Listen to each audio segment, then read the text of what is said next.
Daniel खाम्स एक Russian writer हैं। उन्होंने बहुत सारी कहानियाँ लिखी, एब्सर्ड किस्म की कहानियाँ लिखी और मुझे वो बहुत अच्छी लगती हैं। उनमें से कुछ कहानियों का तर्जुमा मैं आपके सामने ला रहा हूँ। तो पेश है पहली कहानी, रब्त यानी कनेक्शन। मेरे सयाने दोस्त, जो खत मैं आपको लिखूंगा उसे आप जो जवाब देंगे उसके जवाब में मैं आपको ये खत लिख रहा हूं। एक वायलिनिस्ट ने अपने लिए एक चुंबक लाया जिसे हम मैग्नेट भी कहते हैं, और वो लेकर वो घर लौट रहा था। बीच रास्ते में कुछ गुंडों ने उस पर हमला कर दिया और उसकी टोपी उड़ा दी। तेज चलती हवा टोपी को रास्ते से घसीट कर ले गई। वायलिनिस्ट चुंबक रास्ते में छोड़कर टोपी के पीछे भागता आया। टोपी नाइट्रिक एसिड में भरे गड्ढे में गिर गई और उसमें पूरी की पूरी गल गई। इसी दौरान गुंडे चुंबक उठाकर भाग पड़े। वायलिनिस्ट बिना टोपी के और बिना कोट के घर लौटा, क्योंकि टोपी तो नाइट्रिक एसिड में गल गई थी। और टोपी खोने की वजह से हैरान होकर वायलिनिस्ट अपना कोट ट्राम में भूल आया। उसी ट्राम के कंडक्टर ने कोट उठाया और वो जूना बाजार में उसके बदले दही, दाने और टमाटर लेके आया। उस रात खाने में कंडक्टर के ससुर ने इतने टमाटर ठूसे कि वो मर गया। कंडक्टर के ससुर की लाश मुर्दा खाने में रखवा दी गई, पर कुछ गड़बड़ी की वजह से ससुर के बजाय बुढ़िया को दफनाया गया। बुढ़िया की कब्र पर ससुर के नाम का एक सफेद बोर्ड भी लगाया गया। 11 साल बाद ये बोर्ड गिर पड़ा। दीमकों ने उसको भी खा लिया।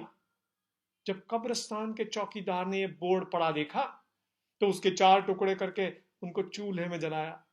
चौकीदार की बीवी ने उसी चूल्हे पर गोभी का शोरबा पकाया। जैसे ही शोरबा तैयार हो गया, दीवार पर लटकी हुई पुरानी घड़ी उसमें गिर गई। बीवी ने घड़ी को तो बाहर निकाला, पर उसमें जमे कुछ खटमल अब शोरबे में गिर गए। चौकीदार ने वो शोरबा टकलू भिखारी को दे दिया। टकलू भिखारी ने शोरबा खटमलों के साथ बड़ी चाव से खाया और बड़े दिल वाले चौकीदार के नंगे भिखारी के पास खूब तारीफ की।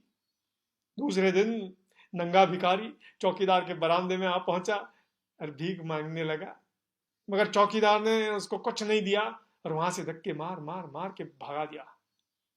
नंगे भिखारी ने यह बात दिल पर ले ली और चौकीदार का घर जला दिया। आग घर से गिरजाघर तक फैल गई और गिरजाघर भी जलकर राख हो गया। एक लंबी लंबी लंबी तहकीकात हुई, मगर उसके बाद भी आग की वजह का कुछ पता नहीं चला। जहां गिरजाघर था वहां अब एक क्लब बनाया गया।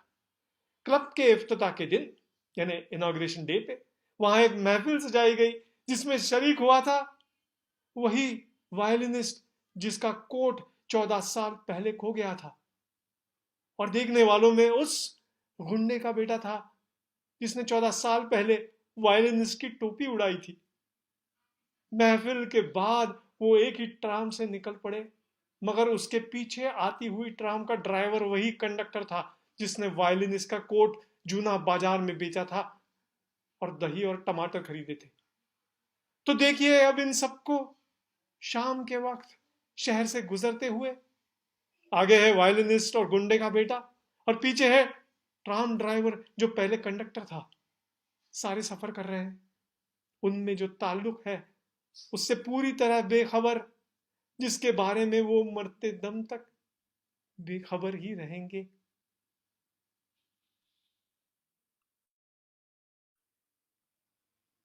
एकदा एक लाल केसांचा माणूस होता, ज्याला डोळेच नव्हते आणि कानही नव्हते, त्याला केसही नव्हते.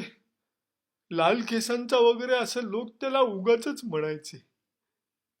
तो बोलू शकत नव्हता कारण त्याला तोंडच नव्हतं, नाकही नव्हतं, त्याला हातपाय नव्हते, पोट नव्हतं की पाठ नव्हती, त्यामुळे पाठीचा कणाही नव्हता आणि कुठल्याही प्रकारची आतडी वगैरेही नव्हती. त्याला काहीच नव्हतं. त्यामुळे आपण कोणाबद्दल बोलतोय हे कळणंच अवघड झालंय. त्यामुळे त्याच्याबद्दल जास्त न बोललेलंच बरं.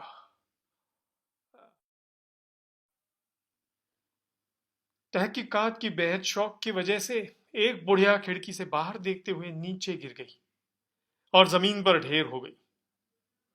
एक और बुढ़िया खिड़की से झांक कर ढेर हुई बुढ़िया को देखने लगी और तहकीकात के बेहद शौक की वजह से ही खिड़की से गिरकर जमीन पर ढेर हो गई।